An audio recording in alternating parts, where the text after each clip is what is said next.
Coming up on Made in Virginia, we're headed to the Shenandoah Valley, to the Friendly City, visiting Harrisonburg's downtown historic Cassco Ice House to see how the award-winning Pale Fire Brewing Company creates their signature brews.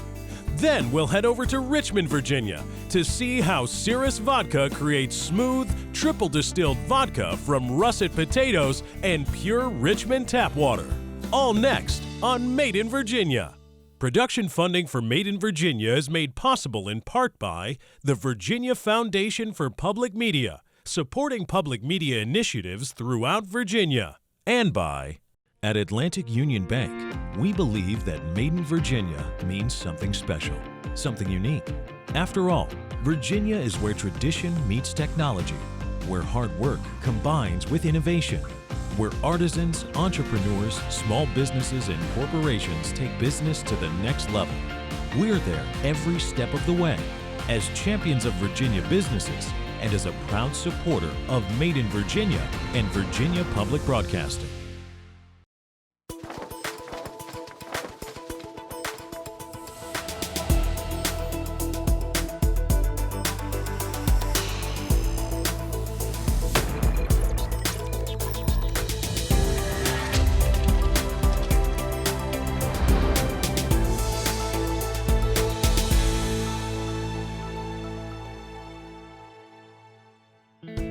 Pale Fire was established in April of 2015 by a group of friends with a love for craft beer.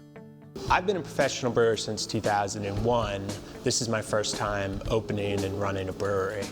I've always wanted to own my own business. I had a couple ideas and concepts that were much smaller that I did before this. And brewery, just with my experience, was a natural fit. I was here from the beginning. The way I kind of got started in this is as Tim was putting Pale Fire together, just like kind of the business plan and the investor group and everything.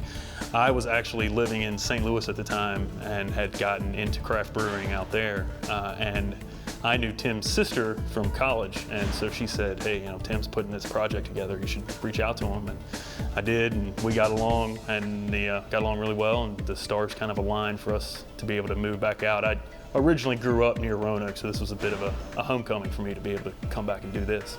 So the building that we're in is called the Ice House. It's an 80,000 square foot building, and it was getting refurbished about 5 years ago. And it's in downtown Harrisonburg, but it is also a former industrial building. So it has the bones that we need to be able to set up a large brewery like we have. The Ice House dates back to the early 1900s, and it started with a small building in the front, and then over the decades, additions were put on to grow it to about 80,000 square feet. Back in the day, ice houses used to be kind of central meeting places because that would be the only place where you could get like a cold beverage, so people would come down and socialize. So I really like that aspect of Pale Fire Brewing Company because our tap room is a place you can come get a cold beverage and socialize. I think Harrisonburg is special. There's a history of craft beer in Harrisonburg, and I think that goes back to Calhoun's. Later changed its name to Callie's, but people were drinking craft beer and good craft beer in downtown Harrisonburg long before it was trendy, before you were seeing it every bar, and then restaurants came in and took a chance, and I think Clementine was one of those when they brought in, I think, 80 different beers. Jack Brown's opened and didn't serve liquor. So that was something that was very new at the time, was just to serve craft beer, and I think it's grown from there. Well, I think we do a pretty decent range of beers here at Pale Fire. We've got, kind of like lighter, hoppier, drier side of things. We've got, hitting the IPAs like everybody else does, but then we've also made a point to get some other beers like Red Molly or the Lucille Oatmeal Stout that we're brewing today in, so that we've got a little bit of all the spectrum and still have room to play with some interesting stuff and make sure, again, like what we're doing is exactly what we want it to be. So as far as the actual production side goes, there is a common misconception that we're standing around yucking it up and enjoying beers, where really we're working. On a brew day, our crew is going about 12 hours. There's a lot of cleaning. There is a lot of lifting. It's a physical job. We're an industry and we're making a product. We brewed about 2,200 barrels last year. A barrel is brewery speak for 2 kegs like you would see at a party. So we did about 4,400 kegs of beer last year. Each week we generally brew 2 40-barrel batches, so we're brewing about 160 kegs in a week. Most beer consists of 4 main ingredients: barley, hops, water, and yeast. Like spices, there are thousands of varieties of hops grown all around the world. Pale Fire receives these raw ingredients. The barley is malted before it arrives. During the malting process, the seeds are wet to start germination. They are spread out and start to grow, and then kiln dried. Like coffee, there are many roasts. Most of our recipes are probably 80 to 90% base malt, which is just kind of lightly kilned, if at all, just barley malt. Then we use specialty malts to give it color or specific flavors that we're looking for. A lot of the times I think of it as like, it's like a soup. Like that base malt is gonna be your stock, and then your specialty malts are your kind of spices or other little notes that you want for a pop of flavor or color or whatever you're looking for. At Pale Fire Brewing Company, the process starts with milling. The barley husks are cracked open to get to the starch. This turns the complex sugar into simple sugar, which is needed for the beginning of the brewing process. We'll mill that in through our mill, and then all that does is just crack the husk of that malt open, because we don't want to pulverize it. We're not looking for flour, but we just need that hole to pop open, and so that the water can get to the endosperm in the kernel. The milled grain moves to a storage container, and then it is augered to the mash tun. There, the malted barley is blasted with water at a specific temperature and pH. The mash is then stirred like oatmeal for 1 hour. So we'll have the mash come in and sit in the mash tun once it's all in there, about 45 minutes to an hour. Sometimes it can vary again on the recipe, because the mash can also be where you determine strength. It can be where you determine kind of body feel, that kind of, a lot of the kind of base of what's going to make your beer happens in that mash tun. Then the mash tun, around 2,000 pounds at this point, is pumped into the lauter tun, capturing the simple sugar and leaving the husks and other solids behind. This process has a 92 to 94% efficiency. We control temperature for specific sugar content. You know, a higher range versus a lower range will give you different amounts of fermentable sugars. So our temperature range needs to be pretty precise for each given beer, depending, whether we want it to be sort of a fuller, heavier kind of stout, or more of the kind of lighter, drier end, like with a Deadly Rhythm or something. All the spent grain is captured in a large bin and used by a local farmer to feed cattle. Once we're done with that lauter, we've separated all the liquid from the solids, and we just have, 1,500, 2,000 pounds worth of grain. And one of the nice things that has seemed to crop up with the craft brewing industry is this kind of, hand-in-hand partnership with local farmers and stuff, because it's waste for us, but, it's something they can use for feed or compost, anything they need on the farm for that matter. Now we have a sugary liquid called wort, which is unfermented beer. 700 gallons of wort is pumped into a brew kettle, where it is boiled for around 90 minutes. Hops is added to give balance and is responsible for acidity and bitterness. The sooner hops is added in this process, the more bitter the beer will become. There are specific hops that are used just for bittering purposes that will balance out the sweetness of the malt. And you'll put those in at the beginning of your boil, because the longer you boil those, the more, it's called isomerizing the alpha acids in the hops. You make the acids that are initially not water soluble, they become water soluble as they are cooked in that kettle. So the longer you do that, the more bitterness you extract from those, because more of those acids are becoming soluble. The wort in the brew kettle is then pumped into a fermenter. At this point, we are 6 to 8 hours into the brewing process. Yeast is added to the wort. The fermenter is a jacketed tank that is heat controlled. Fermentation happens between 65 and 74 degrees. During this process, gas is allowed to escape, but nothing can come back into the tank. The yeast begins to eat the sugar. Fermentation lasts for 3 to 5 days. Consistency is difficult in the brewing industry because we're dealing with yeast, which is a living organism, and of course it sometimes has its own ideas. We keep things consistent by doing a lot of lab work. So there's a large chemistry aspect and biology aspect to what we do, and then lots of microscope time, various quality control methods. At the end of the day, we're effectively yeast farmers. I make food for the yeast, and I design that food in such a way that the byproducts that we end up selling taste the way I want them to taste.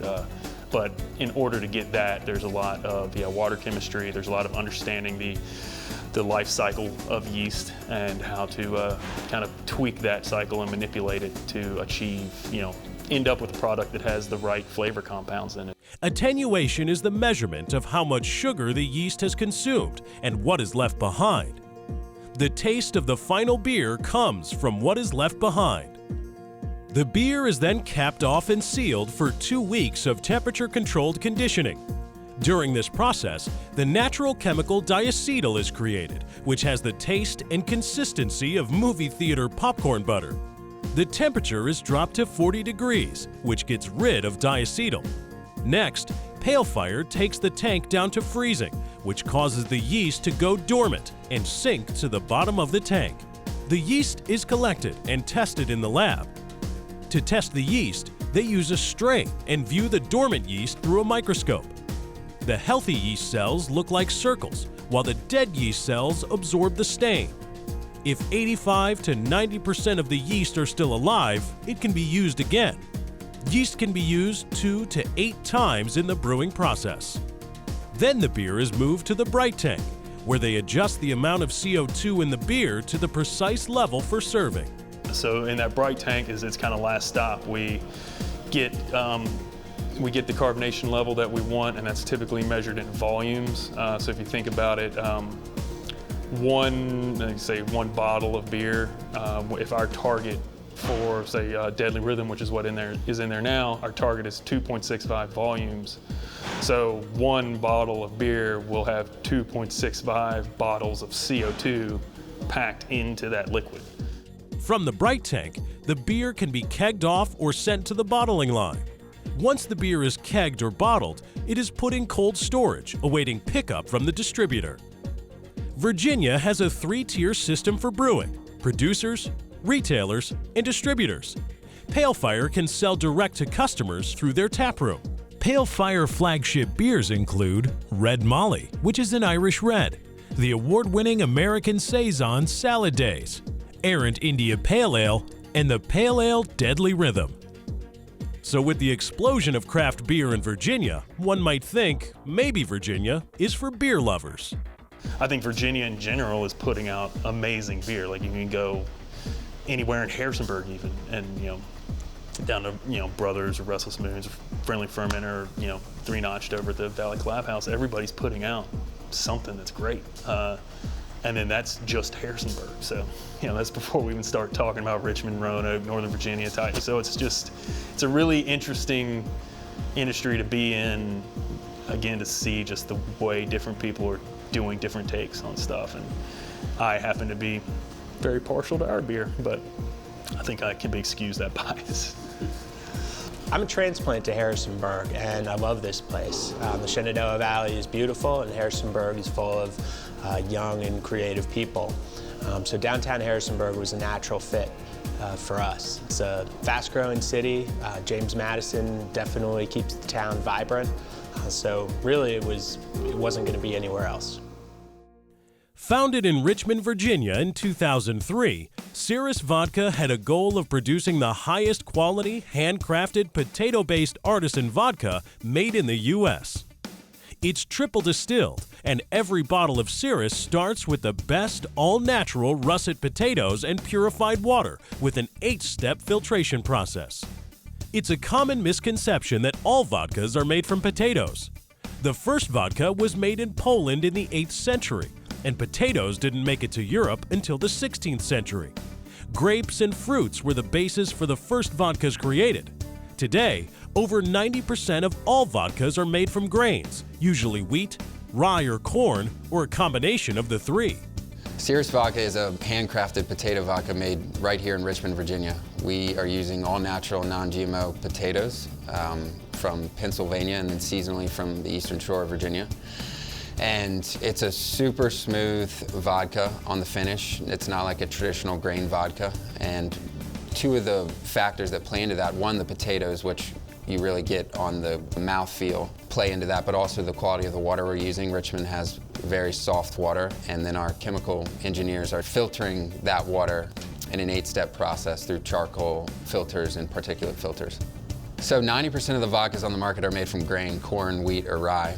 Serous is a potato vodka. It's made in America, made in Virginia. 100% of the process we do right here. You gotta taste it to believe it. I mean, it is a super smooth vodka. Vodka is defined as odorless, flavorless, just straight ethanol and water.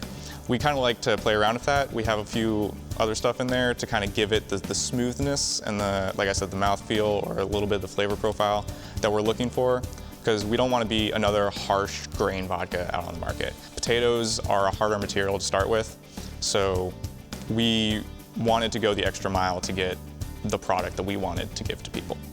So that's kind of what differentiates Serous. It all starts with 1,000 pounds of potato flakes and pure filtered water. So here at Serous, we start off with 1,000-pound bags of potato flakes. They're all natural, non-GMO, and we care about the quality of the potato because to us, we are here to make a premium vodka, and to us that means we have to make our best quality, start with the best things. The processor tank is filled with water, and then an alpha enzyme is added. The next ingredients that we add are enzymes derived from different strands of either bacteria or things that help convert these starches from being this very thick to a more from viscous material to a thinner, easier to digest for the yeast. The water is heated to around 82 degrees Celsius. The potato flakes are added, cooked, and then left to cool overnight. This is then pumped into the fermenter. Serous then hydrates the yeast and adds it to the fermenter. The yeast then goes to work, turning the sugar into alcohol for 3 days. From that point, they go into distillation. And distillation is pretty much the process of separating things of different boiling points. And within a distillation, you get a couple different types of alcohol, but primarily ethanol. But you do want to take time to make sure that those other alcohols are separated from your ethanol so that you do have a pure product that is fit for consumers and up to the standard that Serous holds. From the fermenter, the mash is pumped to the distillation columns. First, it is heated to 100 degrees Celsius in the stripping column. This process makes the water and alcohol separate from the potato mash. The first one is to really remove a lot of the solid potato that's still in the mash, which is what the fermented potato juice is called. So we're really stripping the alcohol from the mash. The mash gets sent to our waste, and then the alcohol moving forward, we want to strip a lot of the water out of that, so it goes to our concentrator column. The heat is dropped to 80 degrees where the alcohol separates from water. Distillation works by taking some sort of liquid mixture, in our case, water and ethanol. And the lighter component you heat that mixture, and the lighter component will turn into a gas first. So in water and ethanol would elude or vaporize first, leaving water at the bottom. Eventually, if it gets hotter, water will also go, but the key is to keep it at a temperature where water stays and ethanol goes. It remains at 80 degrees as it is pushed to the next distiller called the Rectifier Column, where the good alcohol separates from the heavy alcohol. And that's where we're stripping a lot of the heavier alcohols. So that's your propanol and your isopropanol, and really the stuff that you do not want to drink. We don't want to give it out, we don't want to drink it ourselves, so we want to cut that out. And that's our second distillation. And if you go to one of the more classical distilleries, the ones who use the copper pot stills, they'll talk about the heads, the hearts, and the tails. So the heads are the lighter boiling point stuff, the hearts are what you want to drink, and the tails are the really heavy stuff that come out last. This is where we're separating the tails in the process. Keeping it at 80 degrees, it is pushed to the final distiller, the demethylizer column, where the good ethanol sinks and bad methanol rises. At this point, the alcohol is 190 proof. It is then filtered 5 times through a particulate filter, 3 charcoal filters, and then another particulate filter. Richmond City water that has been filtered twice is then mixed to add flavor profile. The mixture is brought to 80 proof and then filtered one more time as it is pumped from the proofing tank to the bottling line. Well, we have a total of 8 filters, 5 of which we use for the high proof alcohol that comes out of the distillation. The first one is a particulate filter that takes away any foreign objects. The next 3 are charcoal filters that help give that flavor profile that we're known for. And the last one is a small particulate filter that stops any of that charcoal that might have gone forward. It is then tested with a gas chromatograph. So we have a machine here on site, the gas chromatograph, and we use it to test what we're producing. What you'll do is just enter some of our products or really any kind of liquid into it. It fires it up, burns it at different times, and based off of that, you know what chemicals are in the thing that you put into the machine. So that's how we test what chemicals are going into what we're producing. So we want to make sure that we're not letting methanol go out, we're not letting propanol go out. We just want ethanol and some flavors. So that's what we use to kind of track that, and we use it throughout the process. We use it pretty much after every distillation, at the end, right before bottling. To check the proof level of the vodka, Serous uses a hydrometer, which is an instrument used for measuring the relative density of liquids based on the concept of buoyancy. Serous Vodka is 80 proof, 40% ethanol, and 60% water. So the industry standard for proofing is to be plus or minus 5 proof, which is essentially 2.5% alcohol. Here, we make sure it's within 1 proof, plus or minus 1. So that makes it 0.5%. So we will bottle things at 81 proof at max or 79 proof at minimum. The bottles are sanitized and put into the filler. They are filled with vodka. Then the bottles are corked and sealed with a wrapper. Finally, they are hand-packed, loaded on a pallet, and are stored until they ship out. Serous Vodka could only exist in Richmond, Virginia because of the purity of the city water and the talented engineering schools in the area. The water that we put into our vodka is filtered, so Richmond water is good. That's why we have a lot of breweries around here and within the city confine. But we take it a step further and filter that so we get a soft water. That also is a factor into our smooth, creamy-like texture in our vodka. Yeah, so it's some of the softest water in the country, and there is a chemical that is not added to Richmond water that is in most of the water in the country. So that just gives it a certain personality. Really gives the water a certain personality. There are some waters that alcohol producers will use that like, oh no, we need lime in our water because it gives us this personality. And Serous has always been made with Richmond tap water, and for the foreseeable future will always be made with Richmond tap water because that is one of the major components. That, along with being made from potatoes, is what gives Serous its taste. So I think the best thing about this is that it's local. I like that Serous is a Richmond distillation site. And for me, I love that I get to come here after class on some days, and I get to see the things that I'm learning about, and I get to apply that. And I get to actually use my knowledge to help produce a premium vodka that's made and sold right here in Richmond and around the country. Serous Vodka is 100% made in Richmond, which we take a lot of pride in. It's very cool to have a vodka that's of the caliber quality that Serous is, made 100% in Virginia.